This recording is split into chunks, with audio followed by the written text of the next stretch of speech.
Kelahiran Pedang Iblis bab 2271, Perangkap. Pernyataan itu sangat arogan, tetapi tidak ada satu kata pun dari para penggarap yang memiliki hak istimewa yang merasa mampu membantahnya. Pertempuran terakhir akan terjadi bahkan jika Nuh tidak mempengaruhi alam yang lebih tinggi. Namun, langit dan bumi hanya akan menghadapi naga dalam bentuk sebelumnya, Bibrida, dan para pembudidaya yang tetap bersembunyi di dalam kasus itu. Tidak akan ada organisasi, tentara, atau front gabungan melawan langit dan bumi. Para penguasa bisa saja menang tanpa harus melepaskan seluruh asetnya. Kehadiran mereka saja sudah cukup untuk memenangkan pertarungan terakhir itu.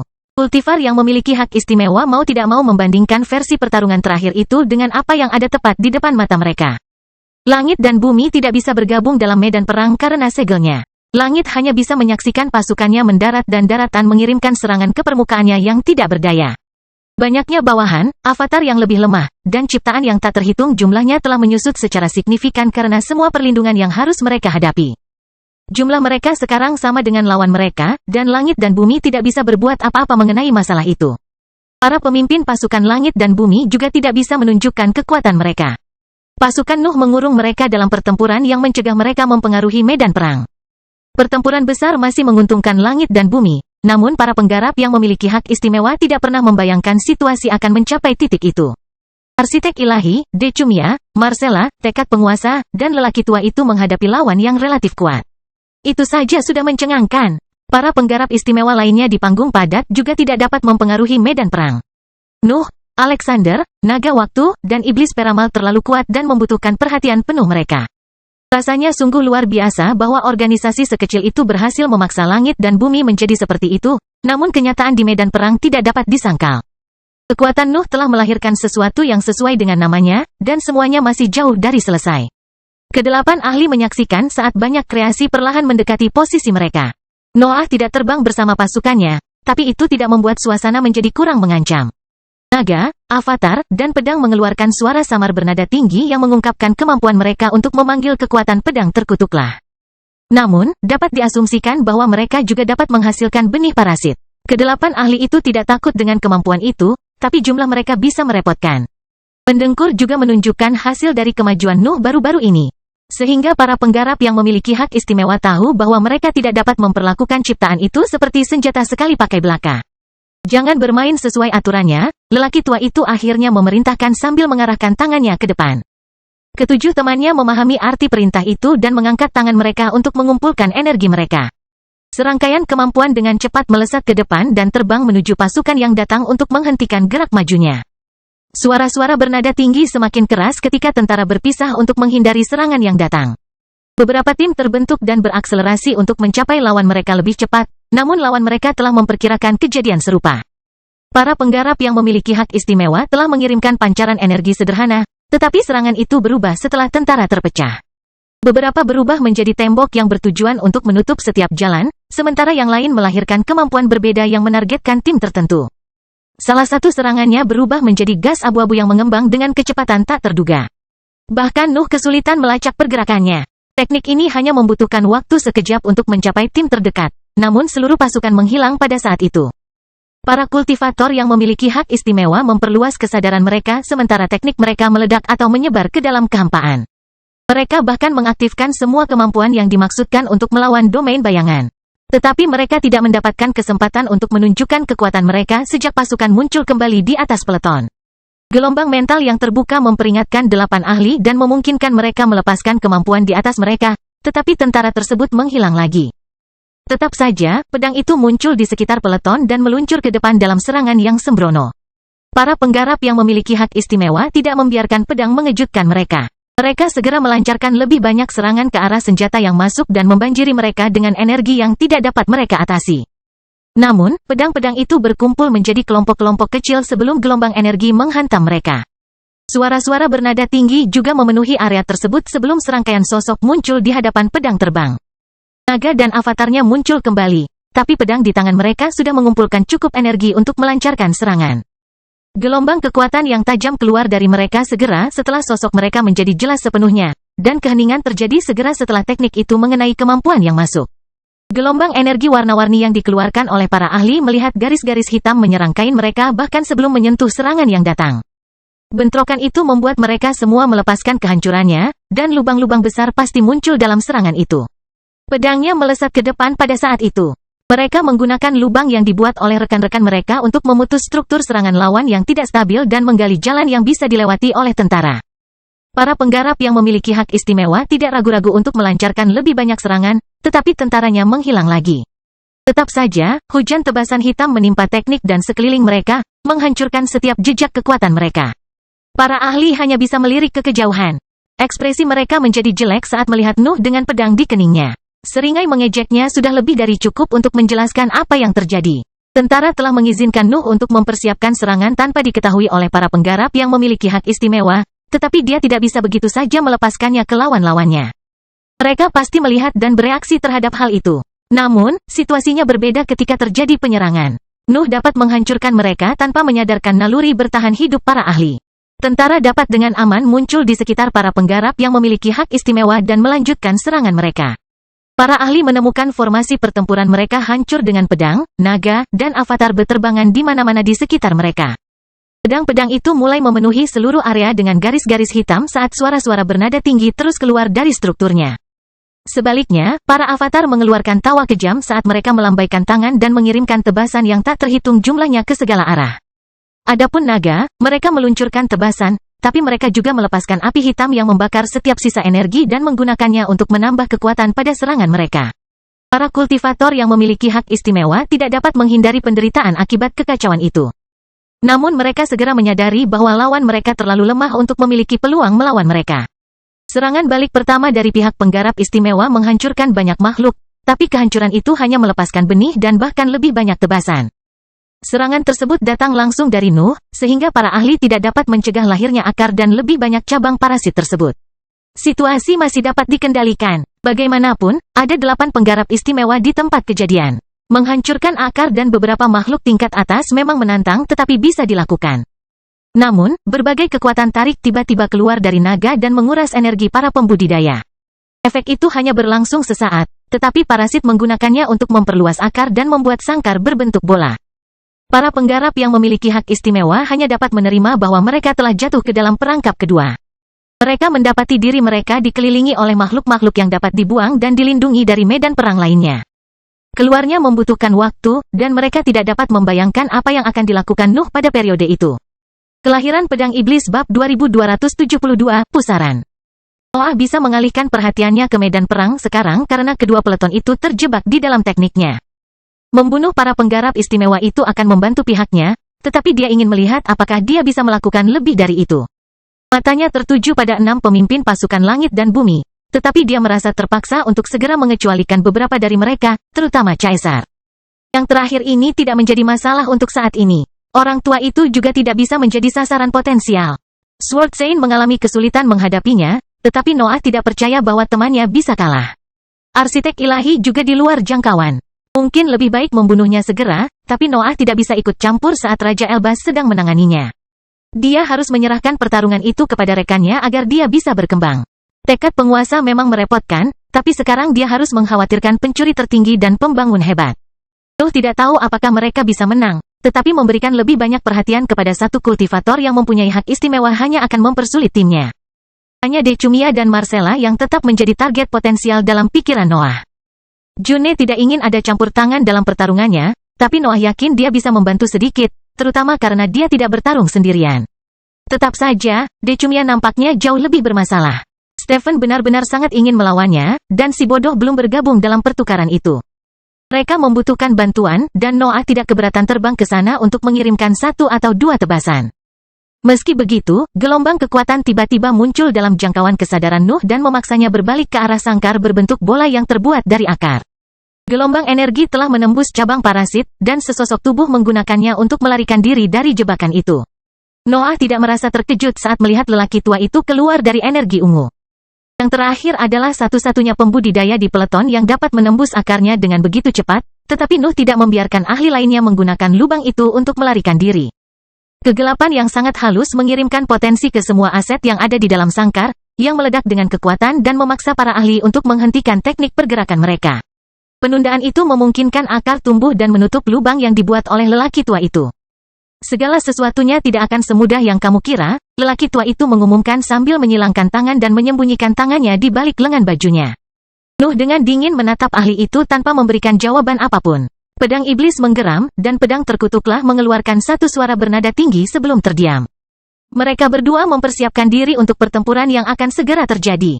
Senjatamu gelisah, komentar lelaki tua itu. Aku yakin kamu juga merasakan hal yang sama. Nuh tetap diam sementara susunan ruang waktu menggantikan dunia dalam visinya. Dia masih berjuang untuk mempengaruhi kehampaan dengan pemahamannya, namun kehancurannya telah mencapai kedalaman baru. Yang memungkinkan dia mengubah lingkungan untuk meningkatkan efek teknik pergerakannya. Bintik-bintik kecil di garis ruang hancur sebelum Nuh melesat ke depan. Kesenjangan dalam susunan ruang waktu itu memungkinkannya melewati seluruh area kehampaan.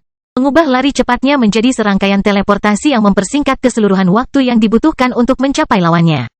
Nuh mencapai lelaki tua itu dalam waktu kurang dari 1 detik. Dan pedangnya melesat ke depan sebelum lelaki tua itu dapat mengumpulkan energinya. Susunan ruang waktu bengkok karena kekuatan besar yang dihasilkan oleh kedua bilahnya, dan penggarap yang memiliki hak istimewa mendapati dirinya tidak dapat bereaksi terhadap serangan tersebut. Ledakan hitam dan merah tua menyelimuti lelaki tua itu sebelum melemparkannya ke kejauhan. Lengan kanannya telah hilang, sementara lubang besar terbuka di sisi kiri dadanya. Garis-garis hitam juga memenuhi sosoknya, dan ekspresinya tidak menunjukkan apa-apa selain keterkejutan saat dia terbang melewati kehampaan. Nuh menggunakan teknik gerakannya lagi untuk menjangkau lawannya, tetapi lawannya sudah siap pada saat itu. Orang tua itu telah meramalkan bahwa Nuh akan datang lagi, jadi dia telah memanggil kekuatannya bahkan sebelum merasakan serangan yang datang. Warna ungu memenuhi pandangan Noah, tapi dia meraung untuk memuntahkan gelombang api hitam. Api itu melesat ke depan sambil mengembun menjadi hujan pedang hitam yang menembus energi yang masuk, tapi lelaki tua itu tidak membiarkan serangannya hancur begitu saja. Energi ungu mulai berputar dan mengembun untuk mengirimkan pedang api ke pusatnya. Orang tua itu melahirkan pusaran yang menghancurkan serangan Nuh dan menggunakannya untuk meningkatkan kekuatannya. Noah ingin mengayunkan pedangnya, tetapi tekanan yang datang dari pusaran menjadi begitu kuat sehingga tubuhnya kesulitan untuk bergerak dengan benar. Bahkan kekuatan fisiknya yang luar biasa sepertinya tidak mampu melepaskannya dari kekangan itu. Orang tua itu menggunakan kesempatan itu untuk melompat ke atas dan memasuki pusarannya. Bagian yang hilang pada sosoknya muncul kembali, dan garis hitam menyusut kembali karena pengaruh gaya tarik, tapi dia tidak berhenti di situ. Jejak energi ungu membuat lelaki tua itu menyatu dengan pusaran dan mengubah sifat-sifatnya. Dua rangkaian angin kencang keluar dari struktur yang mengamuk dan mulai berputar untuk menciptakan anggota tubuh seperti lengan yang menyatu ke arah Nuh. Gaya tarikannya menjadi jauh lebih kuat sekarang setelah Nuh berada di tengah-tengah kedua lengan itu. Dia bisa merasakan teknik itu menariknya dari 3 sisi berbeda, tapi dia tetap tenang. Ada sesuatu yang tidak beres di sana. Orang tua itu adalah bagian dari tim yang mengejar Nuh ke tingkat yang lebih tinggi. Namun, dia tidak pernah menggunakan gaya tarik yang kuat itu untuk mengubah gerakan Nuh. Noah hanya dapat menemukan satu penjelasan untuk situasi aneh itu. Orang tua itu tidak menggunakan tekniknya sebelumnya hanya karena dia tidak bisa, jadi pasti ada trik di baliknya. Dia menyerap energiku, pikir Noah sebelum memejamkan mata dan mengisi pikirannya dengan potensi untuk mencari sisa-sisa energinya. Seluruh bidang yang lebih tinggi memiliki jejak pengaruh Nuh, tetapi sensasi yang samar-samar familiar juga datang dari dalam pusaran tersebut. Nuh harus mendorong pikirannya melampaui batas untuk menemukan sifat keakraban itu. Tetap saja, seringai muncul di wajahnya saat itu. Orang tua itu telah menggunakan energi Nuh untuk menciptakan teknik yang dapat menekannya, tetapi dia harus menjaga kekuatan itu tetap hidup selama proses tersebut. Fitur itu masuk akal karena keseluruhan kekuatan dan efisiensi kemampuannya, tapi ternyata menjadi kelemahan fatal terhadap Noah. Kegelapan yang halus mengirimkan lebih banyak potensi ke dalam pikiran Nuh dan memaksanya untuk mengarahkan kekuatan itu ke segala sesuatu yang berhubungan dengannya. Mendengkur, akar, dan pengaruhnya semakin kuat, begitu pula energi di dalam pusaran. Pemberdayaan itu sendiri tidak dapat mengubah situasi Nuh, tetapi memungkinkan dia untuk lebih memahami hubungan antara dirinya dan pusaran tersebut. Begitu Nuh menemukannya, dia mengirimkan potensi langsung melalui saluran tersebut, memaksa energi di dalam pusaran untuk mengekspresikan kekuatan jauh melampaui batasnya. Mata lelaki tua itu terbelalak kaget saat melihat bintik hitam muncul di tengah pusarannya. Kegelapan itu melahirkan garis-garis hitam yang membentang di seluruh teknik sebelum melepaskan kehancurannya. Pusaran itu hancur ketika kehancuran menjadi terlalu berat untuk ditanggung. Orang tua itu menyelimuti sosoknya dengan energi ungu dan mulai mundur, tapi kilatan hitam memenuhi pandangannya sebelum dia bisa meninggalkan jangkauan Noah. Noah muncul kembali di belakang lelaki tua itu, dan pedangnya tidak ragu-ragu untuk menyatakan kemarahan mereka. Sementara itu, kultivator yang memiliki hak istimewa meledak dengan kekuatan ungu untuk menyembunyikan fakta bahwa tubuhnya telah terbelah menjadi dua bagian. Kelahiran Pedang Iblis Bab 2273, Keyakinan. Orang tua itu menggunakan energinya untuk menyatukan kembali separuh tubuhnya, tetapi Noah tidak ragu-ragu untuk berbalik dan mengayunkan pedangnya. Tebasan tipis dan horizontal keluar dari senjatanya dan menembus aura ungu untuk memotong dada kultivator istimewa itu dari bagian bawahnya. Kultivator yang memiliki hak istimewa melepaskan lebih banyak energi dalam upaya putus asa untuk mendapatkan cukup waktu untuk sembuh, tetapi Nuh tidak kenal lelah. Sebuah getaran kecil mengalir di pergelangan tangannya, dan tebasan menghujani pedangnya untuk menghantam lawannya. Halo ungu hancur menjadi gelombang pecahan terang segera setelah garis hitam menyebar ke seluruh strukturnya. Kultivator yang memiliki hak istimewa melihat sosoknya menghilang dan dunianya terekspos, tetapi itu tidak menghentikannya untuk melepaskan lebih banyak energi. Noah tidak membiarkan gelombang kekuatan membuatnya takut. Kultivator yang memiliki hak istimewa jelas berjuang untuk bertahan dari serangannya, dan dia tidak melewatkan kesempatan untuk menggandakan serangannya. Hanya 1 detik yang harus berlalu sebelum tebasan yang tak terhitung jumlahnya menguasai lingkungan sekitar kultivator yang memiliki hak istimewa itu. Kemampuan itu menciptakan serangan berlapis-lapis yang siap menimpa orang tua itu, tapi Noah tidak langsung melepaskannya. Kultivator yang memiliki hak istimewa tidak dapat menyembuhkan dalam situasi itu. Lingkungannya berada di bawah kendali Nuh, dan kehancuran memenuhi setiap inci area itu. Garis hitam meluas dengan sendirinya bahkan jika Noah tidak mengirimkan energi apapun untuk serangannya. Dan jejak kekuatan apapun yang mencoba menyentuh tebasan itu hancur sebelum bisa berubah menjadi serangan. Orang tua itu merasa terjebak. Tapi dia tidak menyerah. Dunianya terbuka, tapi tidak ada energi yang bisa meninggalkannya karena kehancuran di area tersebut akan langsung menghancurkannya.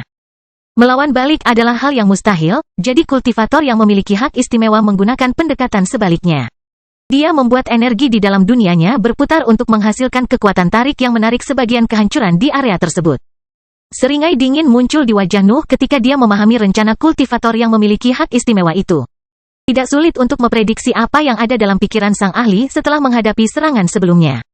Orang tua itu ingin menggunakan lebih banyak energi Nuh untuk melakukan serangan yang secara teoritis tidak dapat dia atasi. Noah dapat menghentikan prosedur itu dengan melepaskan semua tebasan yang ada di area tersebut, tapi dia memutuskan untuk menunggu. Rencana awalnya adalah mengakhiri pertarungan dengan 1 serangan terakhir, dan dia ingin tetap melakukannya. Perkembangan baru itu hanya akan memaksanya mengatasi teknik orang tua itu. Pendengkur menyuarakan desisan gembira dari dalam dunia gelapnya saat merasakan niat Nuh. Ular itu sangat senang mengetahui bahwa Nuh menggunakan kemampuannya untuk menghadapi lawannya. Noah menutup matanya dan mengangkat pedangnya saat dia fokus pada energi yang terkandung di dalam tebasan yang tak terhitung jumlahnya. Kekuatan di balik sifat destruktif mereka meroket dan memaksa mereka runtuh hingga menciptakan gelombang hitam pekat. Gelombang itu menyerupai energi destruktif mendengkur, tetapi tidak meninggalkan ketajaman ikonik Nuh. Terlebih lagi, geraman dan raungan seakan keluar dari dalam diri mereka setiap kali mereka bentrok satu sama lain. Sebuah danau berbentuk bola telah muncul di sekitar para penggarap yang memiliki hak istimewa, dan transformasi baru saja dimulai. Orang tua itu menyerap sebanyak mungkin kehancuran Nuh, tetapi transformasi danau membuatnya menghentikan proses tersebut. Pemandangan itu memenuhi pikirannya dengan ketidakpercayaan dan ketidakberdayaan. Gelombang energi bergejolak dan memadat hingga melahirkan sederet bulu tajam dan tebal yang sangat mirip dengan sayap tua mendengkur. Bentuk dan kekuatan yang mereka bawa mengungkapkan sifat serangan yang akan segera terjadi, yang membuat kultivator yang memiliki hak istimewa mengalami keputusasaan yang sesungguhnya. Pengetahuan adalah senjata ampuh, namun hanya menghancurkan harapan kultivator yang memiliki hak istimewa dalam situasi tersebut. Dia telah mempelajari kekuatan Nuh cukup lama untuk mengetahui apa yang akan menimpanya, dan dia tahu bahwa tidak ada apapun di dunianya yang dapat menentangnya. Getaran menjalar ke bulu-bulu dan membuat mereka mengeluarkan raungan yang lebih keras. Kegelapannya semakin pekat hingga jejak cahaya lainnya menghilang dari area tersebut. Kultivator yang memiliki hak istimewa melihat warna ungu di dalam dunianya menghilang karena serangan Nuh telah melarang keberadaan warna lain. Segala sesuatu di daerah itu harus menjadi milik kehancurannya, dan lelaki tua itu hanya bisa menyerah pada perintah itu. Bulu-bulu itu akhirnya mencapai puncak kekuatannya dan mulai turun menuju dunia terbuka. Kultivator yang memiliki hak istimewa secara naluriah memanggil teknik pertahanan, tetapi energinya hancur bahkan sebelum mencapai serangan yang datang. Bentrokan pertama memicu reaksi berantai yang membuat semua bulu melesat ke depan untuk melepaskan energinya pada sasarannya. Badai terjadi, dan Nuh memaksa dirinya untuk tetap diam sementara semburan energi melewatinya. Tekanan yang dihasilkan oleh ledakan tersebut sangat besar. Itu cocok dan bahkan sedikit melampaui kekuatan puncak mendengkur. Noah telah menyesuaikan serangan rekannya dengan kemampuannya, mengubah tebasannya menjadi badai mematikan yang harus dia tanggung dengan susah payah. Energi hitam mengamuk selama beberapa detik hingga meledak di pusat badai. Peristiwa tersebut menghasilkan gelombang kejut yang meluas ke lebih dari separuh bidang yang lebih tinggi, namun Nuh masih memaksa dirinya untuk tetap diam. Dia tidak bisa mengalihkan pandangannya dari kehancurannya sendiri. Energi hitam akhirnya menyebar pada saat itu. Kehampaan mendapatkan kembali kendali atas area tersebut, dan susunan ruang waktunya menjadi stabil. Nuh tidak dapat menemukan jejak apapun dari lelaki tua itu, tetapi matanya tetap tertuju pada tempat yang sekarang kosong. Ekspresi Nuh tetap tegas, tetapi kegelapan halusnya berkobar dengan kekuatan karena menghasilkan lebih banyak potensi. Dia telah menjadi cukup kuat untuk membunuh penggarap panggung yang solid dalam beberapa serangan. Dunianya tidak bisa tinggal diam menghadapi prestasi itu. Kekuasaan mengalir melalui inti keberadaan Nuh. Dia bisa merasakan dunianya berusaha mencapai puncak perjalanan kultivasi, namun seorang kultivator panggung yang solid tidak cukup untuk mengisi celah yang memisahkannya dari terobosan. Noah hampir mencapai panggung solid, sangat dekat. Namun, kesenjangan pendek itu terasa sangat dalam. Ada kemungkinan bahwa tidak ada jumlah rata-rata petani yang memiliki hak istimewa yang dapat mengisinya. Jadi, begitulah adanya, Noah dengan tenang menyimpulkan dalam pikirannya. Saya tidak bisa maju seperti ini. Nuh mengalihkan perhatiannya untuk fokus pada suatu tempat di dekat langit. Dia menemukan wajah tersenyum menunggunya di sana. Caesar sepertinya tahu apa yang ada dalam pikirannya, dan dia tidak menunjukkan apapun selain kegembiraan saat melihat itu. Dia tahu aku harus membunuh salah satu dari mereka untuk maju, pikir Noah. Tingkat kultivasi Nuh telah mencapai titik yang selalu ia prediksi dan takuti. Mempengaruhi keseluruhan tingkatan yang lebih tinggi dan mampu mengalahkan ahli peringkat puncak 9 tidak dapat membawanya ke tahap yang solid. Dia membutuhkan lebih dari itu. Apakah dia mengharapkan saya mengabaikan para penggarap istimewa lainnya untuk fokus pada para pemimpin? Noah bertanya-tanya saat seringai dinginnya melebar. Seolah aku peduli. Noah meraung dan meledak dengan kekuatan. Potensi baru yang mengalir melalui kegelapan halusnya mengalir menuju sangkar akar dan dunia gelap mendengkur untuk lebih meningkatkan serangan mereka. Senyuman Caesar pun melebar saat dia melihat pemandangan itu. Dia menyatakan keyakinan penuh, dan dia mengalihkan pandangannya hanya untuk memaksa Nuh mengikutinya. Noah melirik ke arah pandangan Caesar hanya untuk menemukan Stephen yang kelelahan melayang di atas Decumia. Sosok hitamnya menampilkan lubang yang tak terhitung jumlahnya, tetapi tingkat budidaya lawannya juga sedikit turun. Namun, dia tidak bisa terus berjuang lagi. Pertarungannya telah berakhir. Kelahiran Pedang Iblis Bab 2274 Pengorbanan. Stephen memeriksa luka pada sosok Decumia. Dia telah berhasil melukai dunianya, tapi kerusakannya jauh dari signifikan.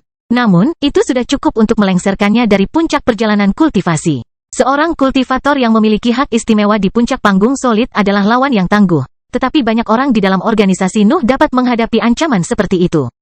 Para pemimpin adalah masalahnya, dan Stephen telah mencopot salah satu dari mereka dari posisi itu. Tentu saja kerusakannya tidak permanen. Stephen telah bertindak berlebihan dan membakar semua yang dia miliki untuk mencapai prestasi luar biasa itu. Tetapi Decumia akan mendapatkan kembali kekuatan aslinya selama dia punya waktu untuk pulih. Proses penyembuhannya juga akan lebih cepat setelah Stephen meninggal. Penyebaran kekuatannya akan menghilangkan hambatan yang menghambat pemulihan Decumia. Kematiannya bisa membuat usahanya sia-sia. Jangan terlihat kecewa, Decumia terkekeh sambil menepuk langit di belakangnya. Kamu hampir menyudutkanku. Banggalah dengan kekuatanmu. Stephen menggunakan sisa kekuatannya untuk menjaga sosoknya tetap utuh. Dia tidak dalam kondisi untuk menjawab. Berbicara dapat merusak konsentrasinya dan menghancurkan apa yang tersisa dari dunianya. Kalian selalu mengejutkanku, puji Decumia, dan aku berbicara tentang kalian semua. Organisasi kalian luar biasa. Aku tidak bisa meminta lawan yang lebih baik. Stephen ingin bernapas dengan kasar, namun ia menahan keinginan itu. Dia berada di ambang kehancuran. Dia harus tetap diam untuk mencegah meluasnya luka-lukanya. Kamu tidak lebih dari ahli panggung cair, lanjut Decumia. Kultivator rata-rata tidak akan pernah berhasil mencapai begitu banyak bahkan jika mereka mengorbankan keseluruhan keberadaan mereka. Hanya monster yang bisa menimbulkan begitu banyak kerusakan padaku. Pujian itu tidak mampu membuat Stephen keluar dari kondisinya. Dia kelelahan. Siapapun dapat melihat bahwa kematian sedang mengancamnya. Dikatakan begitu, desah Decumia, pertarunganmu sudah berakhir. Kamu telah menyelesaikan tugasmu. Kamu bisa mati sekarang. Decumia tidak melancarkan serangan terakhir apapun. Dia membatasi dirinya untuk melihat Stephen berjuang untuk tetap hidup. Dia tidak melihat alasan untuk membuang energinya untuk menghancurkan mayat yang mengambang. Memperpanjang hidupku dalam kondisi seperti ini hanya akan memberinya waktu untuk pulih, batin Stephen ketika ketidakberdayaan menguasai pikirannya. Sudah waktunya, babi, bisik Stephen, dan usahanya membuat retakan meluas dari lubang yang memenuhi tubuhnya. Bisikan itu begitu samar sehingga banyak orang tidak dapat mendengarnya di medan perang yang berantakan itu. Namun, kebodohan tidak pernah mengalihkan perhatiannya dari Stephen. Perintah itu mencapai akal sehatnya dan membuatnya maju untuk membantu rekannya. Waktuku telah tiba, si bodoh memekik ketika mencapai sisi Stephen, tapi tekanan yang terpancar dari suaranya akhirnya memperluas luka rekannya. Maaf, si bodoh segera berkata dengan nada lebih pelan, tapi luka Stephen tetap meluas. Tampaknya angin kencang yang paling lembut mampu membuat tubuhnya hancur dan menghilang. Si bodoh menutup mulutnya, tapi pipinya menggembung karena mencoba berbicara. Babi tahu bahwa ia tidak bisa mengendalikan nalurinya, sehingga ia memaksakan diri untuk tetap diam. Stephen akhirnya tersenyum melihat pemandangan itu. Rekannya benar-benar idiot, tapi dia tetap harus menaruh harapannya pada hal itu. Tidak ada pilihan lain untuk mengalahkan Decumia. Senyuman itu membuat sudut mulut Stephen retak. Pecahan kecil dagingnya juga terpisah dari tubuhnya dan jatuh ke dalam kehampaan, lalu berubah menjadi debu tak berdaya. Si bodoh ingin meminta Stephen untuk tetap diam, tapi mulutnya yang tertutup rapat membantunya tetap diam. Namun, upaya mereka tidak mengubah situasi yang ada. Potensimu di atas potensiku, bisik Stephen kepada si bodoh. Mungkin kebodohanmu membuat pendekatanmu terhadap perjalanan kultivasi menjadi lebih murni. Saya tidak begitu tahu, tapi itu tidak penting. Tatapan Decumia berkedip penuh minat. Dia sudah menduga bahwa rencana Stephen sudah melewati kematiannya, tetapi dia tidak tahu apa yang terlibat di dalamnya. Namun, jawabannya akan segera tiba. Tak satu pun dari kita bisa mengalahkannya dalam kondisi kita saat ini, lanjut Stephen. Kamu bahkan mungkin akan berpindah pihak jika aku meninggalkanmu seperti ini. Aku tidak bisa membiarkan organisasi kita kehilangan dua ahli besar melawan lawan yang sama. Si bodoh tetap kebingungan. Ia tidak mengerti kemana tujuan Stephen, tapi ia setuju dengan inti pidatonya. Mereka harus membunuh Decumia bagaimanapun caranya. Kekuatanku saat ini adalah hasil pengorbanan, jelas Stephen. Tidak bisa bertahan selamanya. Bahkan sudah memudar, tapi intinya asli. Ini mengungkapkan puncak keberadaanku. Stephen berbalik ke arah si bodoh, dan lehernya hampir patah saat melakukan gerakan itu. Stephen telah berubah menjadi bayangan dirinya yang dulu setelah berbicara begitu banyak. Dia memiliki lebih banyak lubang dan retakan daripada daging sekarang. Ambillah, perintah Stephen. Rebut inti duniaku dan ubah menjadi sesuatu yang tidak dapat dirusak oleh langit dan bumi. Makna yang dingin dan mendalam mengiringi kalimat Stephen. Pipi si bodoh mengempis saat akhirnya membuka mulutnya untuk berbicara. Namun, tidak ada kata yang keluar dari tenggorokannya. Babi itu tidak bisa berkata-kata. Sudah kubilang, Stephen mengingatkan. Jangan ragu, makanlah aku dan rebut kekuatanku. Aku sudah menyiapkannya untuk fusi. Orang bodoh itu tidak bodoh. Ia suka bertingkah seperti orang idiot karena perilaku itu sesuai dengan sifatnya, namun ia mampu berpikir cerdas dan mendalam. Tetap saja, kebodohan itu menambah ciri yang menyusahkan pada kepribadian si bodoh. Babi itu agak naif, terutama jika menyangkut sekutunya. Ia tidak ingin melihat teman dekatnya mengorbankan diri atau mati. Saya mengerti, Decumia berbicara sebelum si bodoh menemukan tekadnya. Kamu tidak pernah berniat membiarkanku terluka. Kamu hanya menguji kekuatan barumu untuk mempersiapkannya bagi rekanmu. Stephen mengungkapkan senyuman lemah sambil tetap memusatkan perhatiannya pada kebodohan. Mengakui kelemahannya telah memungkinkan dia untuk melakukan taktik itu. Dia hanya membutuhkan rekannya untuk menyelesaikan rencana itu. Itu cukup membosankan, kata Decumia. Aku sudah mengalahkan kekuatanmu. Aku tidak ingin melawannya lagi. Lagi pula, aku suka babi. Decumia merentangkan tangannya, dan serangkaian sulur ungu muncul dari punggungnya. Pengaruhnya meluas ke wilayah tersebut, yang memaksa Stephen untuk berbicara lagi. Cepat, makanlah aku sebelum dia membuat kesalahan dalam rencanaku. Orang bodoh tidak menyukai apa yang terjadi. Ia ragu-ragu sejenak sebelum mengeluarkan tekad untuk mengikuti rencana Stephen. Namun, penundaan itu membuat Decumia mempengaruhi tindakannya dan menahan tubuhnya. Babi itu merasa tidak bisa bergerak ketika lingkaran ungu itu melebar melewati sosoknya. Keputusasaan menguasai pikirannya ketika melihat perasaan kalah memenuhi ekspresi Stephen. Si kebodohan tiba-tiba menyadari bahwa mereka telah gagal memenuhi keinginan terakhir Stephen. Namun demikian, kegelapan tiba-tiba meluas antara Fuleri dan Decumia. Kemarahan yang hebat menghancurkan setiap jejak lingkaran ungu dan menghilangkan pengaruh Decumia. Garis-garis hitam juga muncul di area tersebut dan menyelimuti bongkahan kekosongan itu. Noah, desa Stephen ketika materi gelap menutupi tubuhnya dan mencegahnya agar tidak hancur lebih jauh. Nuh muncul di antara temannya dan Decumia. Mata reptilnya tidak menunjukkan apa-apa selain niat membunuh saat dia menatap ke arah kultivator yang memiliki hak istimewa tersebut. Namun kultivator tersebut tidak menunjukkan rasa takut. Dia bahkan tersenyum ketika merasakan kehancuran yang begitu hebat. Aku mungkin harus mengabaikan perintah Caesar, kata Decunia. Saya tidak bisa mengabaikan lawan yang begitu menarik. Noah, panggil Stephen lagi, dan Noah berbalik menghadap temannya. Adegan tersebut mengubah niat membunuh Noah menjadi kesedihan, namun ia berusaha sekuat tenaga untuk tidak menunjukkan perasaan tersebut. Noah, kata Stephen untuk ketiga kalinya, aku tidak berguna dalam kondisi seperti ini. Biarkan aku melakukan ini. Ide yang tak terhitung jumlahnya terlintas di benak Nuh. Dia menemukan banyak cara untuk menjaga Stephen tetap hidup dan bahkan memulihkan sebagian kekuatannya. Namun, dia tahu bahwa perannya dalam pertempuran telah berakhir. Apa kamu yakin? Nuh akhirnya bertanya. Kami bisa mengaturnya meskipun kamu tidak melakukan ini. Keberadaan saya ingin saya melawan langit dan bumi, kata Stephen. Menghentikanku lebih buruk daripada membiarkanku mati. Noah sudah mengetahui hal itu, tapi dia masih merasa perlu untuk bertanya. Namun, situasinya tidak dapat disangkal, jadi dia mengeluarkan perintah sederhana. Babi, kamu mendengarnya? Kelahiran Pedang Iblis bab 2275, kehormatan. Cukup tanpa ampun, Decumia terkekeh. Padahal, bisakah kamu benar-benar rela kehilangan rekan sepenting itu? Keseimbangan medan perang belum sepenuhnya menguntungkanmu. Nuh dapat merasakan kekuatan samar menembus gelombang mentalnya dan mencoba menyerang pikirannya. Perkataan Decumia mengungkapkan kekacauannya dan berusaha mengganggu pikiran Nuh hingga menimbulkan keraguan dan keraguan-raguan. Kegelapan yang halus mengirimkan potensi ke dalam pikiran Nuh untuk memberdayakan pikiran kekerasannya. Bentrokan yang tidak dapat dilihat oleh siapapun terjadi di antara pengaruh yang lemah namun kuat sementara kedua ahli itu tetap diam. Kekacauan Decumia melawan pikiran kekerasan tetapi gagal untuk maju. Kehancuran Nuh terlalu hebat karena dia secara aktif membela diri melawan pengaruh tersebut. Sebaliknya, Decumia hanya mengekspresikan sifat bawaan dunianya. Dia tidak mengirimkan energi apapun untuk proses itu. Itu menghabiskan cadangan Nuh dengan cepat, tapi dia tidak peduli karena bukan dia yang akan menghadapi Decumia. Kehadiran Noah membuat Fuleri dan Stephen tetap terlindungi dari pengaruh Decumia, tapi itu tidak membantu situasi. Si bodoh ragu-ragu bahkan setelah mendengar perintah Nuh, dan sepertinya tidak ada yang bisa membuatnya bergerak. Apa yang sedang kamu lakukan? Nuh bertanya. Noah, si bodoh memekik dengan nada memohon. Aku tahu, desah Nuh. Lakukan saja. Tapi, lanjut si bodoh. Kamu membuang-buang waktu Stephen yang berharga, tegur Noah. Lakukanlah. Geraman pelan mengiringi akhir kalimat Nuh. Memaksa si bodoh untuk menerima kekuatan itu bukanlah hal yang ideal, tapi dia tidak bisa menemukan cara yang lebih cepat untuk memenuhi keinginan Stephen. Babi, seru Stephen dengan suara lebih keras karena materi gelap Nuh membawa stabilitas sementara pada sosoknya. Saya tahu Anda memahami apa artinya menjadi bagian dari organisasi ini. Ini saatnya menerima peran Anda, sama seperti saya menerima peran saya. Segalanya tidak akan menyenangkan lagi jika aku melakukan ini, keluh si bodoh.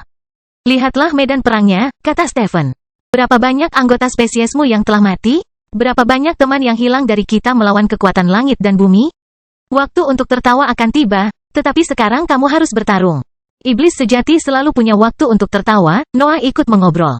Setelah pertempuran berakhir dan langit runtuh, kami akan tertawa, menangis, dan bercerita untuk menghormati mereka yang gugur. The Fuleri ingin mencari jalan alternatif menuju kemenangan, namun tidak bisa menyangkal perkataan Stephen dan Noah. Medan perang membutuhkan kekuatannya, meskipun itu berarti mengorbankan beberapa rekannya. Kematian yang tak terhitung jumlahnya memenuhi visi si bodoh dan memaksanya menerima perintah rekan-rekannya. Desahan keluar dari mulutnya sebelum dia mengangkat kepalanya. Sikap itu biasanya berusaha menunjukkan rasa bangga, namun Noah dan Stephen dapat melihat bahwa ada emosi yang jauh berbeda yang terkandung di dalamnya sekarang. The Fuleri mencoba menyampaikan kesedihan dan rasa hormatnya kepada Stephen. Ia ingin memberitahunya betapa sedihnya dia untuk menindaklanjuti perintah itu, dan adegan itu membuat Stephen menunjukkan senyuman yang jujur. Dia bahkan menepuk punggung babi itu untuk meyakinkannya. Nuh menarik kembali materi gelap pada saat itu, dan orang bodoh tahu bahwa waktunya telah tiba. Tubuh Stephen hancur segera setelah kehilangan stabilitas sementara, hanya menyisakan bola kekuatan gelap. Si kebodohan membuka mulutnya dan membuka auranya. Kelaparan mengisi kekosongan sementara babi memberikan kekuatan tarik pada dunia Stephen. Proses tersebut membuat keberadaannya berubah menjadi angin kencang gelap samar yang mengalir menuju temannya dan mulai menyatu dengan tubuhnya. Secara umum, si bodoh tidak bisa mendapatkan kemampuan dari keberadaan yang dimakannya. Itu bukan bagian dari keahliannya. Namun, Stephen telah mengubah dunianya agar sesuai dengan babi dan menjadi bagian dari kekuatannya. Noah bisa merasakan keberadaan Stephen menghilang sementara dia menghalangi kemajuan kekacauan Decumia. Prosesnya terasa terlalu cepat, namun lebih banyak potensi mengalir ke dalam pikirannya hingga membuatnya mengalami semua transformasi temannya. Stephen baru saja bangun. Dia menggunakan sisa konsentrasinya untuk fokus pada fusi. Dia ingin prosesnya berjalan sempurna sehingga babi dapat segera kembali berperang, dan fase terakhirnya tiba lebih cepat dari yang dia perkirakan. Peristiwa ini menandai tidak dapat diubahnya proses tersebut. Stephen bisa melihat bagaimana dunianya telah menjadi bagian dari keberadaan si bodoh. Dia bahkan tidak perlu membantu fusi lagi. Rasa lapar babi akan menyelesaikan sisanya. Itu memungkinkan Stephen untuk beristirahat dan menggunakan sisa konsentrasinya untuk memeriksa sekelilingnya. Medan perang menampilkan jeritan, teriakan perang, dan kematian, namun luasnya membuatnya luar biasa. Stephen telah berubah dari salah satu pemimpin organisasi rahasia menjadi memainkan peran penting di medan perang terakhir. Jangkauannya telah melampaui ekspektasinya. Keberadaannya telah mempengaruhi seluruh tingkatan yang lebih tinggi. Noah, kata Stephen melalui gelombang mentalnya sementara si kebodohan tenggelam dalam fusi. Noah memantau prosedurnya, jadi pikiran Stephen langsung terlintas di benaknya. Tetap saja, dia membatasi dirinya untuk menoleh ke arah temannya. Dia tidak bisa berkata-kata dalam situasi itu. Itu adalah perjalanan yang luar biasa, Stephen menyampaikan. Perjalanan belum berakhir, jawab Noah melalui gelombang mentalnya. Kau akan terus hidup dalam kebodohan. Anda akan melihat langit runtuh. Kamu tidak perlu meyakinkanku, Stephen tertawa. Pikiranku tenang. Saya tahu bahwa Anda akan mengalahkan langit dan bumi, ya, kata Nuh. Aku akan menghancurkan mereka. Aku minta maaf atas kelemahanku, lanjut Stephen. Kau bertahan melawan salah satu pemimpin musuh, dengus Noah. Itu saja sudah menunjukkan kekuatan. Saya kira Anda benar, jawab Stephen. Mungkin sudah menjadi sifat kita untuk terus berjuang mencapai tingkat yang lebih tinggi. Saya dapat merasakan perjalanan kultivasi memanggil saya bahkan sampai sekarang. Begitulah monster, kata Noah. Kami menginginkan kekuasaan bahkan ketika akhir kami sudah dekat. Stephen tidak langsung menjawab. Ia bermandikan keindahan medan perang selama beberapa detik sebelum menyuarakan permintaan sederhana. Buat mereka membayar. Tunjukkan pada mereka bahwa mereka tidak pernah mempunyai hak untuk berdiri di atas kami, di atas Anda. Sudah kubilang, ejek Noah. Mereka akan jatuh. Pantas saja aku akhirnya mengikutimu, Stephen tertawa. Berjuang di sisimu adalah suatu kehormatan yang luar biasa. Terima kasih. Noah tidak berkata apa-apa, dan Stephen pun terdiam. Apa yang tersisa dari keberadaannya hancur dan terpecah menjadi beberapa gelombang energi yang menyatu dengan kebodohan dan mulai mengubah tubuhnya. Stephen sudah tidak ada lagi, tapi Noah masih memperhatikan tempat dunianya menghilang. Pecahan tubuhnya telah lama tersebar ke dalam kehampaan, namun bekasnya tetap ada. Nuh bisa melihat bagaimana alam semesta berubah akibat kehidupan rekannya. Kamu tidak bisa menjadi salah satu bintang yang jauh, pikir Noah ketika matanya akhirnya meninggalkan tempat Stephen meninggal untuk fokus pada kebodohan. Kamu telah memilih untuk mengubah dirimu menjadi bahan bakar untuk bintang yang berbeda. Noah menoleh untuk melirik Decumia. Tapi tatapannya segera mengabaikannya untuk fokus pada langit di belakangnya. Lapisan putih itu tidak bisa ditembus, tapi Nuh merasa mampu membayangkan kekuatan yang hidup melewatinya. Masih banyak lagi yang bisa dijelajahi dan dibunuh. Perjalanannya baru saja dimulai. Jangan biarkan pikiranmu mengejar tujuan yang tidak bisa dicapai, canda Decumia karena dia mengerti maksud di balik ekspresi Noah. Ada banyak hal yang harus Anda atasi untuk melihat jalan itu. Kamu bukan salah satu dari penghalang itu, kata Noah. Orang lain akan menjagamu. Jeritan memekakkan telinga mengikuti kata-kata Nuh. Teriakan itu membuat kehancuran dan kekacauan di area tersebut menghilang sebelum menggelapkan petak langit tepat di belakang Decumia. Lahiran Pedang Iblis bab 2276, kasihan. Decumia tidak bisa menahan senyumnya. Satu jeritan berhasil menghilangkan kehancuran dan kekacauan sebelum mempengaruhi langit di belakangnya. Kekuatan teriakan itu tidak dapat disangkal, dan dia tidak sabar untuk menghadapinya. Noah memiliki pendekatan yang jauh lebih tenang. Mata reptilnya menatap ke seluruh area sebelum tertuju pada petak gelap yang meluas di langit. Langit dan bumi tidak dapat mengekspresikan kekuatan mereka yang sebenarnya karena jaring penguasa lama, namun prestasi itu tetap luar biasa. Lapar dan marah, pikir Noah sambil berbalik. Itu akan menciptakan sesuatu yang layak untuk medan perang ini. Sosok si bodoh muncul dalam penglihatan Nuh dan menampakkan perubahannya. Babi itu masih bertransformasi, tetapi beberapa ciri utama sudah dapat diperhatikan. Kulit si bodoh sudah menjadi gelap, tapi prosesnya masih jauh dari selesai. Kegelapan Stephen mengambil alih warna-warna babi, menggantikannya dengan nuansa yang mencerminkan kekuatan yang dimaksudkan untuk melawan langit dan bumi. Sayapnya tidak luput dari transformasi itu, dan mereka juga tumbuh untuk menghilangkan jejak terakhir dari ukurannya yang lucu. Potongan lemak yang tersisa di tubuh babi juga lenyap dan ditarik kembali untuk memperlihatkan otot-otot besar yang tersembunyi di bawahnya. Orang bodoh tidak pernah berhenti memekik selama transformasi. Sesuatu di dalam keberadaannya memaksanya untuk mengungkapkan perasaan mengamuk yang mengalir dalam pikirannya. Dunianya meluas dan memadat hingga melahirkan energi baru.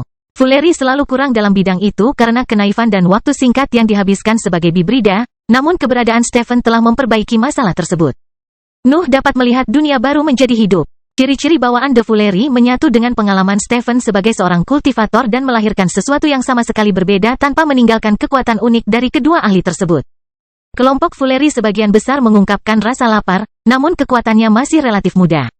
Sebaliknya, dunia Stephen awalnya membawa tekad murni, yang telah berubah menjadi kemarahan hebat yang menargetkan langit dan bumi.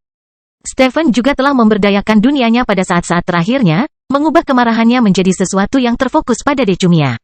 Itu adalah kelemahan dalam cakupan besar medan perang terakhir, tapi keberadaan babi memperbaiki masalah tersebut dengan menambahkan aspek baru. Perpaduan dari aspek-aspek tersebut menciptakan rasa lapar yang sangat efektif terhadap pihak-pihak yang berada di pihak langit dan bumi. Tapi itu bukanlah akhir dari segalanya.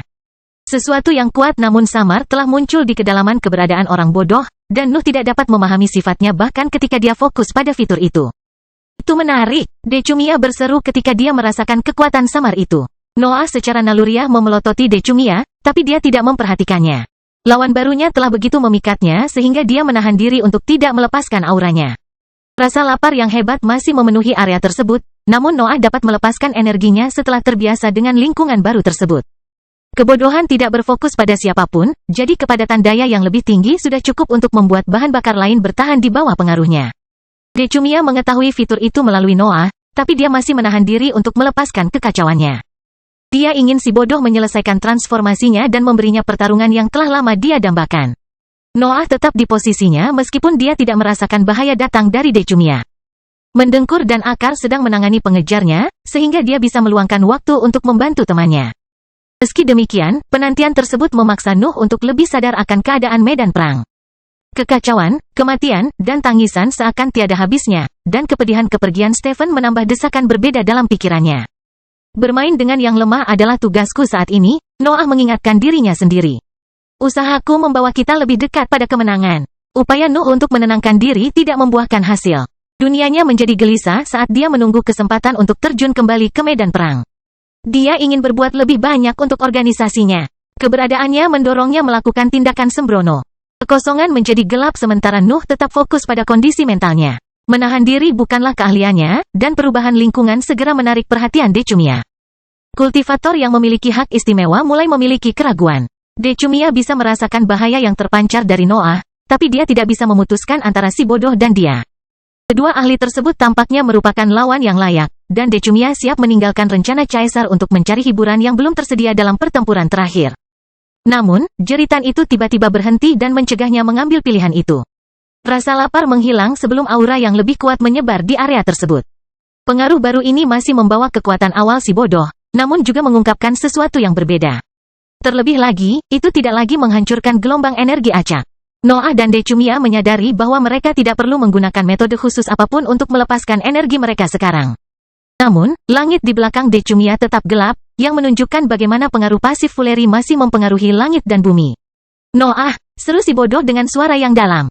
Keseriusan yang diungkapkan oleh kebodohan mengejutkan Nuh dan Decumia. Mereka tidak mengira babi itu akan berubah menjadi begitu keras setelah transformasi itu. Tapi perubahan itu kedengarannya masuk akal. Bagaimanapun, si bodoh harus membayar harga paling mahal atas kematian Stephen. Nuh hanya bisa mengangguk ketika dia menatap si kebodohan dan melihat tatapannya yang dingin. Itu adalah wajah yang cocok untuk iblis. Nuh hampir bisa merasakan niat membunuh babi yang mengerikan itu hanya dengan melihat ekspresinya. Stephen akan bangga, desah Noah sebelum menyuarakan pertanyaan. Bolehkah aku menyerahkannya padamu? Tentu saja, jawab si bodoh dengan nada baru. Adalah tanggung jawab saya untuk menjatuhkannya. Aku akan pergi kalau begitu, kata Noah. Jangan khawatir, si bodoh berteriak sebelum mengangkat kepalanya. Aku akan membuktikan diriku layak atas warisan Stephen. Decumia, saksikan dengan ketakutan saat kekuatanku mencapai level berikutnya. Nuh tidak percaya si bodoh mengingat nama Decumia, tapi aura intens setelah pengumumannya mengalihkan perhatiannya dari keterkejutannya. Tingkat budidaya babi meningkat pesat dan mendorongnya menuju batas tahap cair. Si kebodohan sepertinya akan menghadapi terobosannya, tapi kentut yang keras dan panjang tiba-tiba keluar dari belakangnya. Kekuatan yang meroket mulai turun, dan tingkat budidayanya kembali ke ketinggian sebelumnya di akhir gerakan bau itu. Noah dan Decumia tidak bisa berkata-kata untuk menggambarkan kejadian tersebut. Ekspresi mereka membeku, tapi mata mereka berkedip ketika kebodohan mulai mengumpulkan kekuatan lagi. Tingkat budidayanya meningkat, tetapi prosesnya berakhir ketika kentut lagi keluar dari pantatnya. Apakah ini nyata? Decumiya bertanya. Kamu tidak akan mendapatkan kesenangan yang kamu cari, Noah menggelengkan kepalanya. Bahkan kekacauanmu akan menjadi gila. Apa maksudmu? Decumiya bertanya. Kamu yakin bisa menjatuhkannya kan? Nuh mengulangi. Aku tidak mungkin kalah, jawab si bodoh tanpa menundukkan kepalanya. Saya hanya perlu mengumpulkan kekuatan yang cukup untuk maju. Pertempuran ini akan menandai kelahiran kembali saya. Jangan menunjukkan belas kasihan, kata Noah dengan santai sambil mengangkat bahu. Decumiya mengerutkan kening ketika dia melihat Noah meninggalkan area itu untuk terbang menuju sangkar berbentuk bola yang terbuat dari akar. Dia dapat melihat bahwa dia telah melewatkan sesuatu, tetapi Noah tidak berniat membuang waktu lebih banyak di sana. Adapun Nuh, dia tidak merasa terlalu senang dengan terobosan kebodohan itu, tetapi kekuatannya tidak dapat disangkal. Sifat pengaruh tersebut adalah satu-satunya masalah. Dia akhirnya mengerti apa yang diciptakan Stephen dengan dunianya, dan jawabannya hampir membuat sakit kepala. Lapar, marah, dan kebodohan, kutukan Nuh dalam benaknya. Aku akan kasihan padanya jika dia tidak menyebabkan kematian Stephen. Kelahiran Pedang Iblis bab 2277 aturan. Decumiya mengikuti Noah dengan matanya, tetapi gelombang kekuatan baru memaksanya untuk mengalihkan perhatiannya ke babi itu. Tingkat budidaya orang bodoh sedang berjuang menuju tahap padat lagi, tetapi kentut mengganggu proses tersebut dan membawanya kembali ke ketinggian sebelumnya. Apa yang ingin kamu capai? Decumiya bertanya sebelum senyumnya yang biasa muncul kembali di wajahnya. Kamu tertarik padaku, tapi kamu perlu berbuat lebih banyak untuk mengalahkanku. Orang bodoh tidak boleh bicara. Si kebodohan mengumumkan. Stephen telah memberiku kekuatan untuk mengatasi batasanku. Bahkan Xavier harus mengakui nilaiku sekarang. Raja Elbas dan arsitek ilahi jelas mendengar percakapan itu. Pertarungan mereka telah dimulai, meskipun mereka tidak benar-benar bertarung. Bentrokan mereka dimulai saat Asep mereka pertama kali bertemu di medan perang. Bantuan yang dapat mereka berikan kepada pihak masing-masing merupakan perpanjangan dari kekuasaan mereka, sehingga mereka dapat menentukan pemenang tanpa harus terlibat dalam serangkaian pertukaran. Menjaga perhatian pada keseluruhan medan perang adalah wajib bagi kedua ahli tersebut karena peran penting mereka. Raja Elbas dan Decumiya telah menyadari kematian Stephen, tetapi keseimbangan mereka yang tampak tegang bergetar ketika mendengar kebodohan itu. Mata kristal arsitek ilahi berkedip dengan cahaya putih ketika dia menyadari bahwa konsentrasi penuh Raja Elbas goyah untuk sesaat. Peristiwa itu tidak menimbulkan gangguan yang berarti, namun cukup menarik perhatian arsitek ilahi. Tentu saja, arsitek ilahi tahu bahwa kebodohan memiliki pengaruh yang signifikan terhadap kewarasan Raja Elbas, tetapi ekspresi gelapnya kini membawa sesuatu yang lebih dalam daripada sekadar gangguan. Dia sepertinya membenci rasa ingin tahu yang mencoba mengambil alih pikirannya. Tidak pantas peranmu untuk mengalami perasaan yang begitu kuat, komentar arsitek ilahi. Semua anggota organisasimu juga mengalami kekurangan ini, tapi aku tidak menyangka kamu akan sangat menderita karenanya. Apakah kamu mengkhawatirkanku sekarang? Raja Elbas mengejek sambil tetap memperhatikan kebodohan. Keingintahuannya bereaksi dengan sendirinya, tapi dia membenci apa yang dia pelajari. Omong kosong, arsitek ilahi menghela nafas. Saya hanya menunjukkan bidang lain di mana saya lebih unggul. Unggul, ulang Raja Elbas. Bagaimana kalau kita bertaruh? Apa menurutmu babi itu bisa mengalahkan Decumiya? Arsitek ilahi bertanya. Apakah kamu tertarik? Raja Elbas bertanya-tanya. Tidak, jawab arsitek ilahi dengan tegas. Taruhan tidak ada gunanya ketika pesawat yang lebih tinggi telah mencapai keadaan ini. Sikap tabah itu adalah sebuah kelemahan, kata Raja Elbas. Hanya orang bodoh yang akan berkata seperti itu, jawab arsitek ilahi. Yah, aku tidak ingin kamu menerima kemenangan, kata Raja Elbas. Aku sudah membuatmu mengalami kekalahan sekali. Pertarungan babi akan mengingatkanmu akan perasaan itu. Kamu menggunakan kata kemenangan terlalu santai, kata arsitek ilahi. Rencana yang lebih besar masih luput dari pandanganmu. Ingat kata-kata itu ketika perasaan itu kembali, dengus Raja Elbas. Rasa penasarannya telah memunculkan jawaban-jawaban yang melahirkan rasa jengkel yang sangat dalam di dalam benaknya. Raja Elbas tahu kekuatan macam apa yang telah dicapai oleh si kebodohan. Raja Elbas memiliki klasifikasi pribadi mengenai kekuatan, kemampuan, dan dunia. Dia berdiri sendiri dalam kategorinya sendiri, namun organisasinya memiliki banyak pakar yang layak mendapat label unik. Noah, Swartsein, dan Alexander jelas termasuk di antara mereka, tetapi Raja Elbas telah membuat kategori yang lebih unik. Tetap saja, hanya Pelio dan Divine Demon yang termasuk dalam label itu, setidaknya sampai sekarang. Orang bodoh baru saja bergabung dengan mereka. Decumiya dan kebodohan tidak berbuat banyak saat Raja Elbas dan arsitek ilahi berdebat. Decumiya membatasi dirinya untuk melihat babi mengumpulkan dan kehilangan energi tanpa pernah mengarah kemanapun. Prosesnya menarik pada awalnya, tapi Decumia menjadi bosan setelah mendengar kentut ketujuh. Jelas sekali bahwa kebodohan tidak dapat mencapai terobosan dalam kondisinya saat ini. Hentikan, Decumia mengumumkan sambil membuka auranya dan menerapkan kekacauan pada sekelilingnya. Langit di belakang Decumia kembali berwarna putih karena kekacauannya melindunginya dari gelombang kelaparan yang melanda area tersebut. The Fuleri sudah gagal mempengaruhi target utamanya, tapi masalah itu tidak mengganggunya. Aku butuh lebih banyak kekuatan, seru si bodoh sebelum mengarahkan mata gelapnya ke arah Decumia. Kamu akan mendorongku ke puncak. Oh, Decumia bergumam dengan nada penasaran. Dan bagaimana aku melakukan itu? Dengan memberiku kekacauanmu, kata si bodoh sebelum melepaskan kentut lagi dan melesat ke depan. Decumia mau tidak mau menyadari bagaimana kecepatan babi itu meningkat secara signifikan. Kebodohan tidak secepat Nuh, tetapi ia tetap menjadi lawan yang sulit diikuti oleh rata-rata para penggarap panggung padat. Tentu saja, Decumia bukanlah salah satu dari kultivator biasa. Sebagian dari kerusakan yang ditimbulkan Stephen pada dunianya masih mempengaruhi kekuatannya, namun dia tetap menjadi salah satu ahli terhebat di antara pasukan langit dan bumi. Dia bahkan tidak perlu menganggap serius pertempuran untuk mengikuti kebodohan. Babi itu menyerang ke depan sambil melipat sayapnya untuk menciptakan serangan langsung yang berniat menghancurkan Decumia. Namun, yang terakhir dengan mudah menghindari serangan itu dan tersenyum saat melihat kebodohan itu jatuh ke langit. Lapisan putihnya tidak mengalami kerusakan apapun, tapi warna putihnya menghilang lagi setelah Fuleri menyentuh permukaannya. Kekacauan yang melayang tepat di atas langit lenyap karena aura babi, membuat langit dan bumi relatif tidak berdaya di bagian medan perang tersebut. Decumia menggelengkan kepalanya tanpa menarik senyumnya. Kekuatan yang terpancar selama tumbukan telah menyebabkan sedikit reaksi pada naluri bertahan hidupnya, tapi itu masih terlalu kecil untuk membuatnya khawatir. Dia bahkan membuka mulutnya untuk menyuarakan beberapa kata-kata mengejek yang cocok dengan dunianya, tapi si bodoh tidak membiarkan dia berbicara.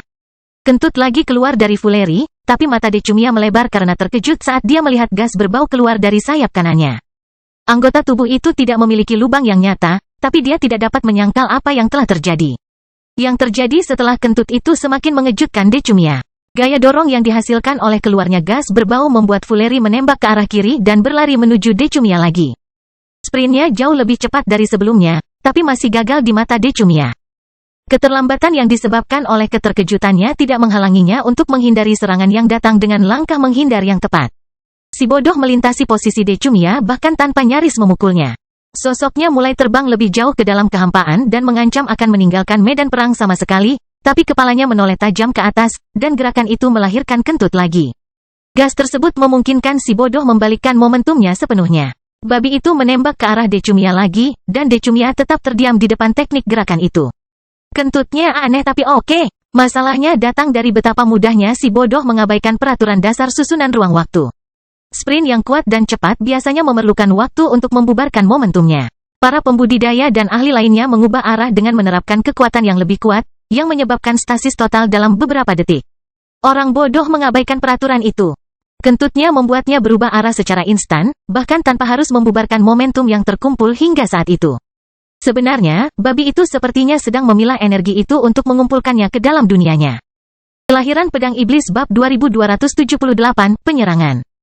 Nuh dan teman-temannya menjadi terkenal karena mengabaikan aturan perjalanan kultivasi. Beberapa ahli di organisasinya bahkan mempengaruhi makna yang lebih dalam dengan dunia mereka, dan beberapa juga mampu menulis ulang seluruh perilaku bawaan dari hukum. Namun, si bodoh tidak pernah menjadi salah satu pakar tersebut. Kekuatannya selalu relatif jelas karena memiliki hubungan mendalam dengan medan binatang ajaib. Namun, hal itu telah banyak berubah setelah menyatu dengan dunia Stephen.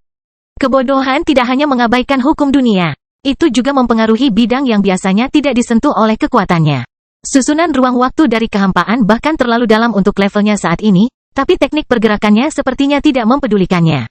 Babi tidak menyadari betapa menakjubkannya lari cepatnya. Ia hanya fokus menyerang Decumia dengan semua yang dimilikinya tanpa mengkhawatirkan sifat unik dari tekniknya. Sementara itu, keheranan Decumia semakin bertambah.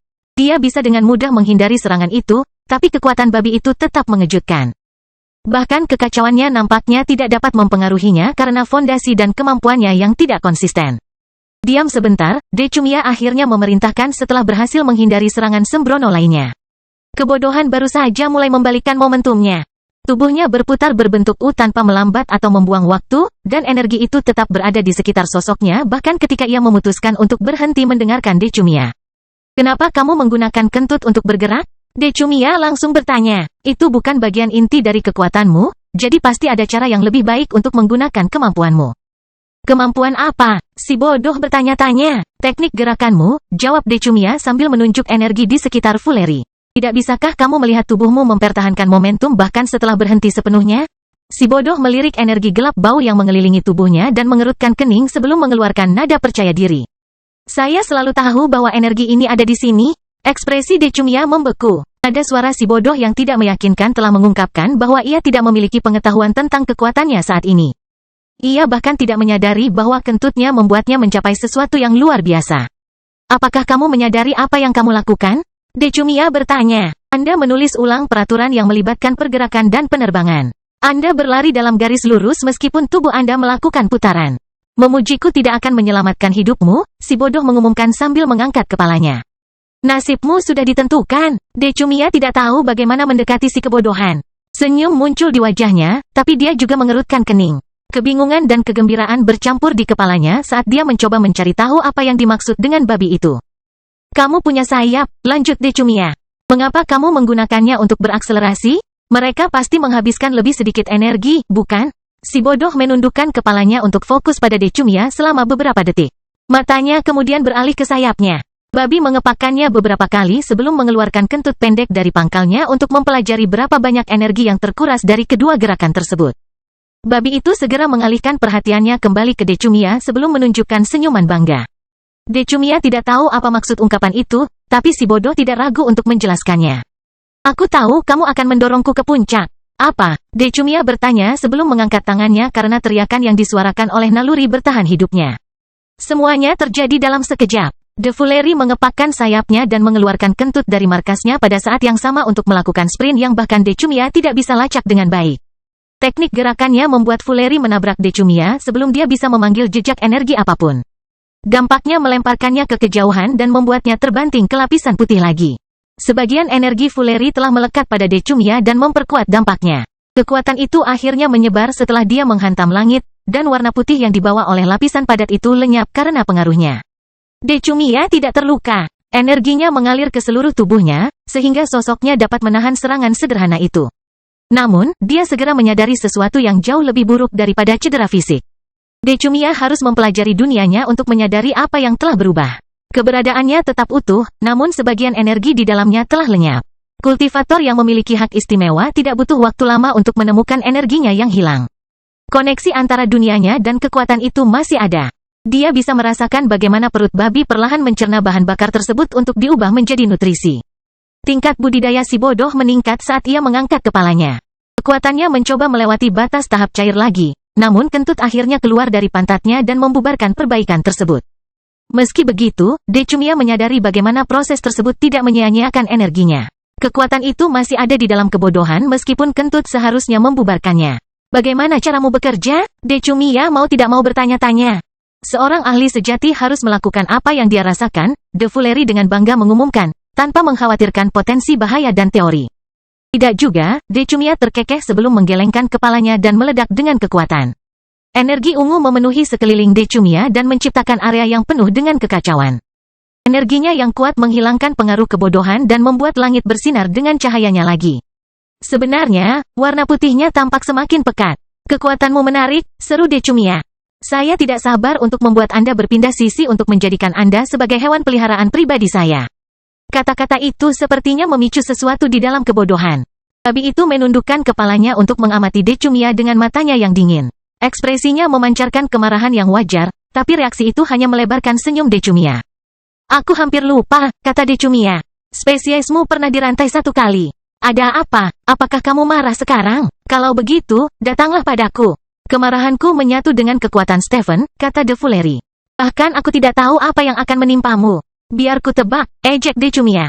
Kamu akan kentut lagi kan? Decumia tidak dapat menyelesaikan kalimatnya karena ancaman tiba-tiba muncul di atasnya.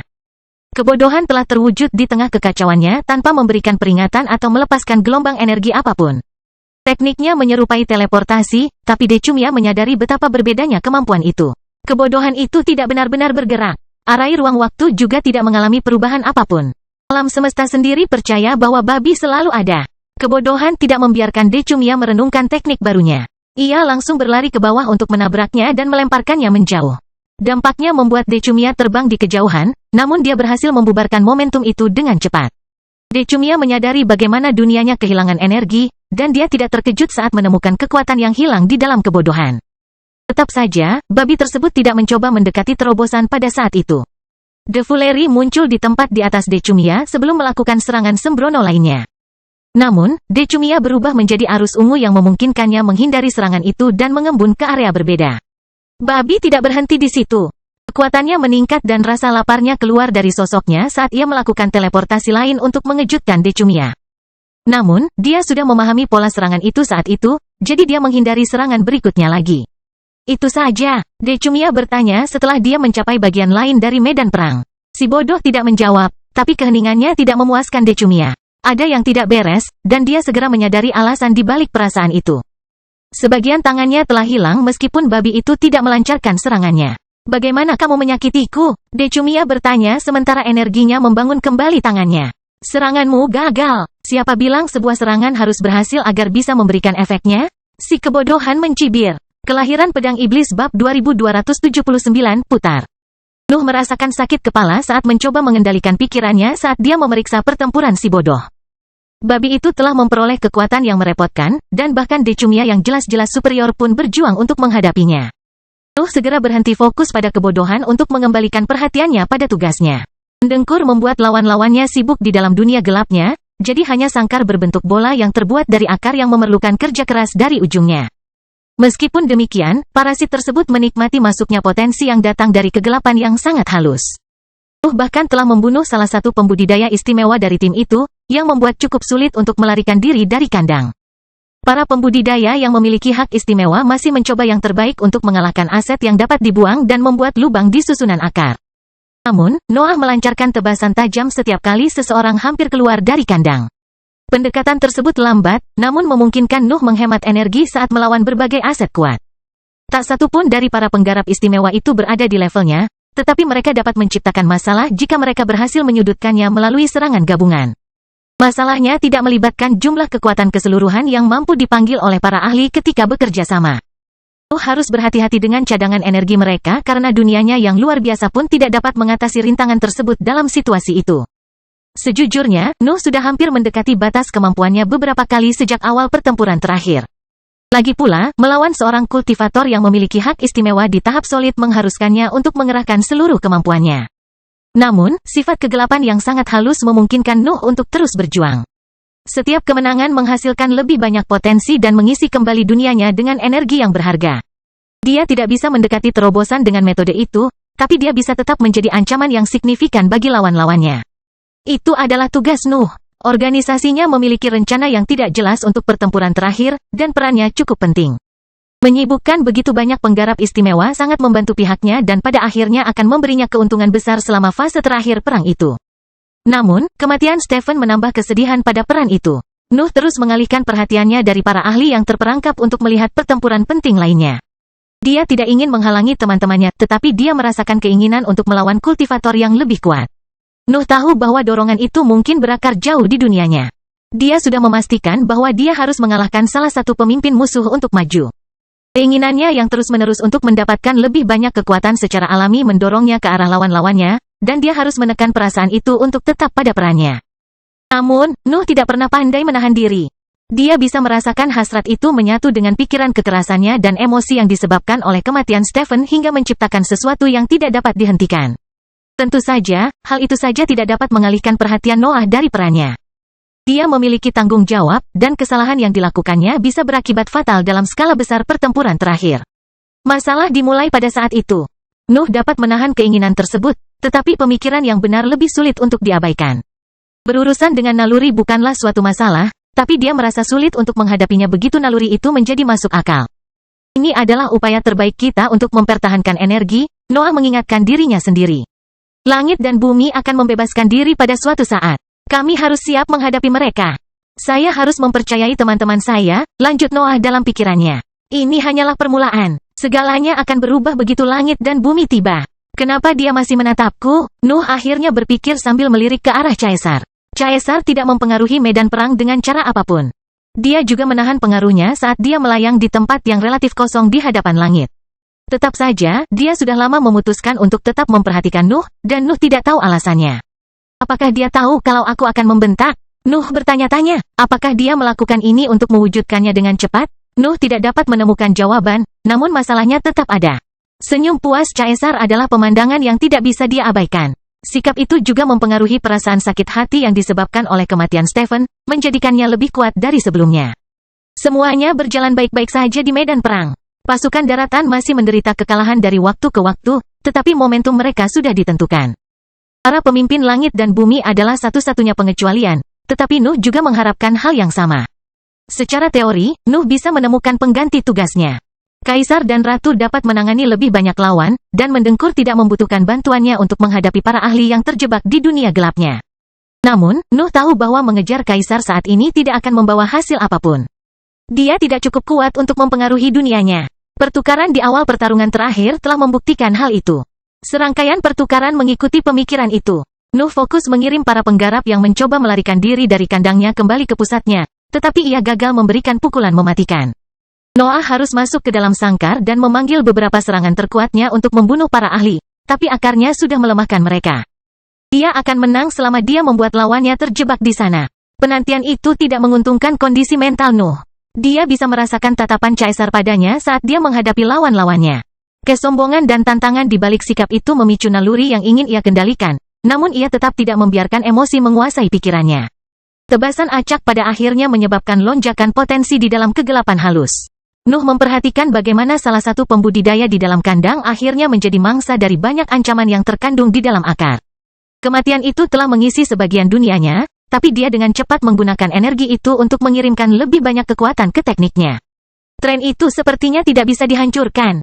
Nuh dan yang lainnya melakukannya. Mereka memojokkan kekuatan langit dan bumi, dan pertempuran terakhir hampir saja berakhir di ambang kehancuran sepenuhnya.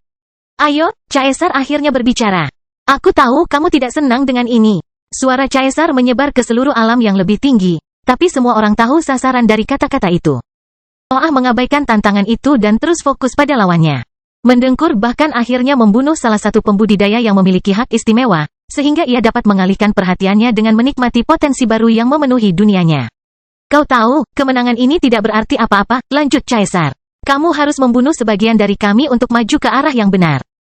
Nuh mengungkapkan senyuman dinginnya kepada Caesar sebelum mengirimkan lebih banyak potensi ke dalam sangkar. Bunga tumbuh dari akar dan melahirkan biji, sehingga menghasilkan lebih banyak cabang parasit. Cabang-cabang baru membentang di dalam kandang dan memenuhi area tersebut dengan energi korosif. Hanya ciptaan dunia gelap yang bisa bertahan di lingkungan baru itu tanpa menggunakan kekuatan tambahan apapun, sehingga situasi para penggarap yang memiliki hak istimewa semakin memburuk. Aku tidak pernah mengira iblis penentang yang hebat akan dengan senang hati membasmi semut, Caesar mengumumkan. Kultivator yang memberimu gelar itu akan sangat kecewa. Kenapa kamu malah mencoba memancingku? Nuh bertanya. Kamu tahu apa yang harus kamu lakukan untuk memaksa tanganku? Dingin sekali, Caesar tertawa. Apakah kamu merasakan sesuatu atas kematian temanmu? Aku akan membunuhmu, kata Noah dengan tenang. Terserah kamu untuk memutuskan kapan. Kurasa aku harus mengambil langkah pertama. Caesar menggelengkan kepalanya sementara senyum cerahnya tetap terlihat di wajahnya. Caesar melambaikan tangannya, dan Nuh menembak ke belakang ketika dia menyadari perubahan dalam susunan ruang waktu di kehampaan. Energi lemah mempengaruhi struktur itu, dan tekniknya menderita selama proses tersebut. Sangkar akarnya hancur, tapi kekuatan yang dikandungnya kembali ke dalam kegelapan halus. Hal yang sama terjadi pada dunia gelap Mendengkur. Ular itu melihat energi penghancurnya menghilang sementara tubuhnya berteleportasi ke samping Nuh. Para penggarap istimewa yang telah terperangkap di dalam teknik Nuh tidak ragu-ragu untuk melarikan diri. Mereka tampak kelelahan dan penuh luka, dan kondisi buruk mereka meyakinkan Nuh. Kamu mengembalikan keberadaan teknikku, seru Noah, tetapi kamu tidak dapat menghilangkan efeknya. Aku akan mencapainya. Apakah ini cukup untuk membuatmu datang ke sini? Kaisar bertanya-tanya. Kamu tahu itu, jawab Noah. Waktunya telah tiba. Safu, giliranmu. Kelahiran Pedang Iblis bab 2280 maju. Nuh dan Caesar saling mengawasi karena alasan yang berbeda. Nuh ingin melihat apakah pengumumannya menimbulkan reaksi pada lawannya. Sebaliknya, Caesar melakukan yang terbaik untuk menunjukkan ekspresi biasanya. Tetap saja, bahkan perilaku percaya diri Caesar yang biasanya terguncang saat melihat sosok besar keluar dari tubuh Nuh. Pada awalnya, Caesar hanya melihat bayangan sebesar beberapa wilayah, namun titik raksasa itu membesar hingga menempati area yang sangat luas di bidang yang lebih tinggi. Safu telah tumbuh bersama dengan Nuh, dan ukurannya saat ini sungguh luar biasa. Naga itu tidak sebesar daratan, tapi ia bisa menempati seperempat daratannya sendiri. Ukuran Safu bukanlah satu-satunya aspek mengejutkan dari keberadaannya. Naga itu berdiri di tingkat atas bahkan tanpa potensi Nuh. Tidak diperlukan pemberdayaan buatan untuk mencapai tahap terakhir perjalanan budidaya. Tentu saja, Safu tidak berada di puncak peringkat ke-9, tapi detail itu tetap mengejutkan. Kehadirannya yang besar, ukurannya yang luar biasa, dan kekuatannya secara keseluruhan menjadikan naga itu makhluk yang bahkan memaksa Caesar untuk kehilangan kepercayaan dirinya untuk sesaat.